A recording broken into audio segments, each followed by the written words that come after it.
All right, here at Afool's Errand, we're trying to stay on the bleeding edge of chocolate milk innovation.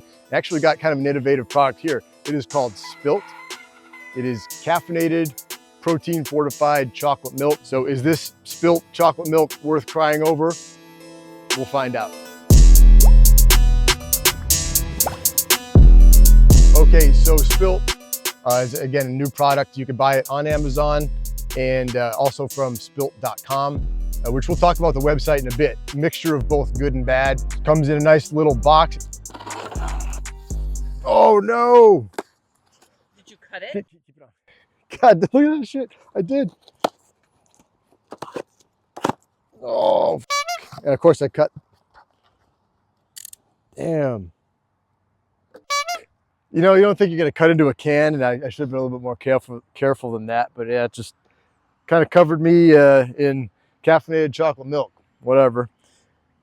Shit, and I was gonna do the picture anyway. What a fucking mess. Just be careful when cutting into this thing.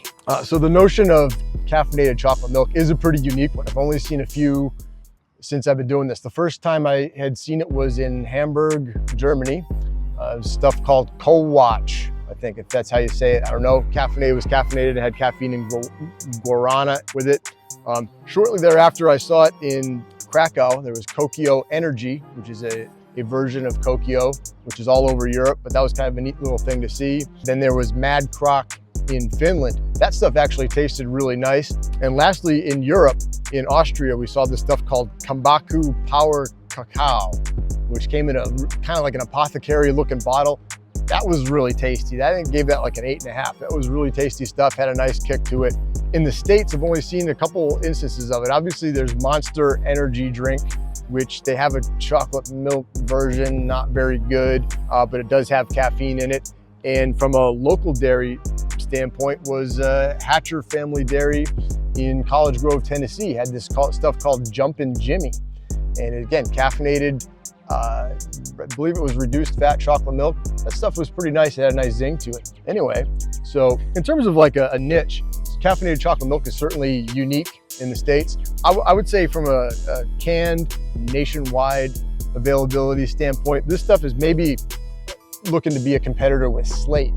We did Slate Milk, and Slate has its canned chocolate milk. It's available nationwide, and it doesn't have caffeine in it. They do have a coffee version, but it is fortified with protein and it is low sugar. I think this is like no added sugar, like a post-workout drink. I think this is also going for that same sort of niche. It's just that it also has caffeine. So how does it taste? That's what really matters to me. These are identical except for the caffeine amounts. We'll see if they taste the same. This is just the regular chocolate milk version.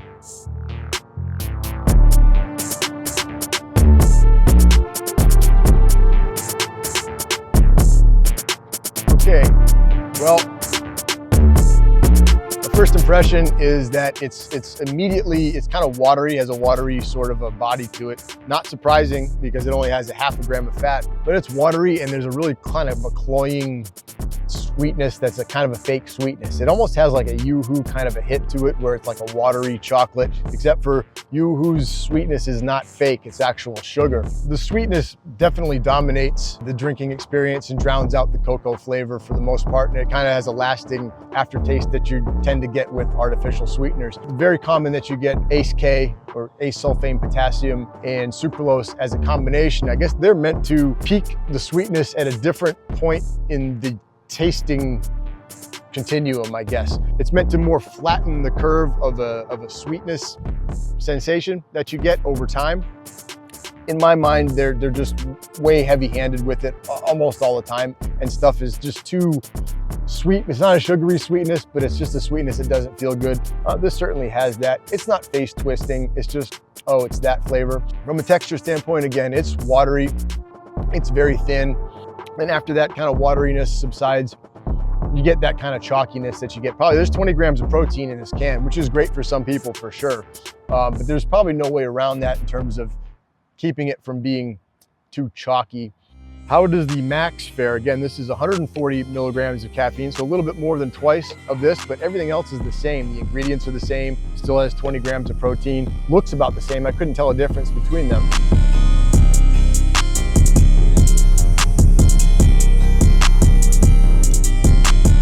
definitely side by side, there is a taste difference.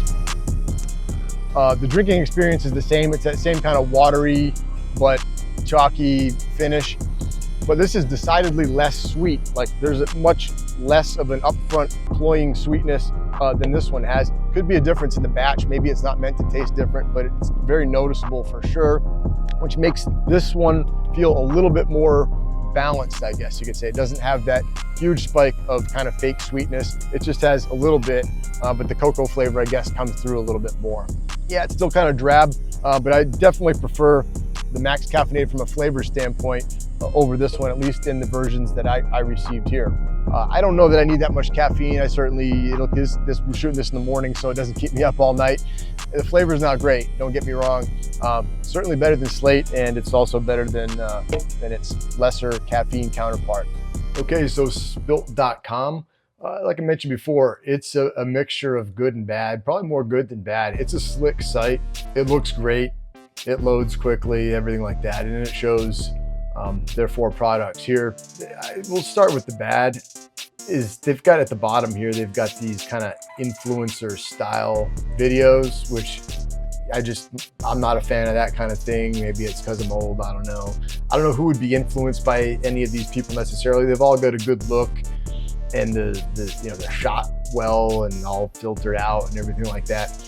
But it's just kind of like, hey, my opinion for hire kind of a thing. I'm not buying it. I'm not sure who else would. I would recommend checking these out because they're pretty cringe. Oh, this is so creamy and rich and delicious. I mean, I don't know how it's creamy with half a gram of fat. And also, if you go to the little hamburger thing, they have this Tasty Talk thing, which is even more of these, I guess, influencer style. You'd know better than me if these are actual influencers or if they're just all shot in that style.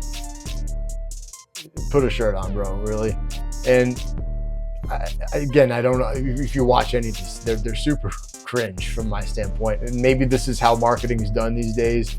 But I should play a couple of these and critique them. I don't know. It's not my content to critique, and maybe it's copyrighted and all that stuff. Who knows? But I recommend checking them out because it's not going to influence you to buy the product. I think it's just going to be like, oh, these people are just kind of shilling for this. They don't really know what chocolate milk tastes like. They're like, oh, this tastes just like chocolate milk. It's rich and creamy, and it's definitely none of those things. So I will say, on the good side, this video that they have, you see at the very top of the homepage, this guy drinking it. This is part of a movie that when you play it, Spylt Academy. This movie is awesome. It's extremely well shot. It's got a theme and everything like that, and it's kind of funny, and it's even got the professor in it, which has cachet with me. I don't think they mentioned that necessarily, that he's in there or whatever, but it's cool to see him in areas right there, the professor. So they got him in there, and I don't know if you know who that is, kind of street ball legend. Anyway, this is a really cool video, and I think that nails it way more than the influencer style videos, again, which are cringe. But aside from that, Spylt's definitely got some marketing dollars behind it. And I think it's kind of a fun product, and worth trying out if you get a chance, if you're into that kind of a thing. But again, just don't have high expectations from the flavor or the drinking experience. But you probably know what you're getting into if you're buying this stuff anyway. Okay, so is it worth crying over Spylt milk? I would say definitely not worth crying. Do I recommend it? I kind of do, for a person who's looking for that sort of thing, especially the caffeine hit. The 20 grams of protein is good with no added sugar, very low cal, very low carb, and lactose free as well. I don't know if I mentioned that before. Innovation and uniqueness has cachet with me from a review standpoint. Doesn't taste great for sure, but a caffeinated chocolate milk here available nationwide in the States. Again, you can get it on Amazon. You can get it from Spylt.com. It fills in a niche that sort of didn't really exist before. So I'm not sure if this is going to catch on or not, but it was pretty fun to try. Hey, you might have luck with this, whether it's pre or post workout. I think there's a place for it in your chocolate milk consumption portfolio. This will probably be the last I have of it for a while, but I am starting to feel the caffeine kick now, so that part is certainly true. So anyway, your results may vary, but give this a try if it's something that would match up with what you're looking for.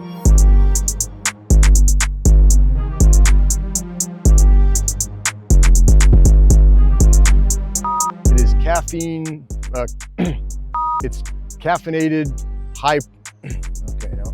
We got 60 milligram of caffeine version and a 120. Okay, so is this chocolate milk?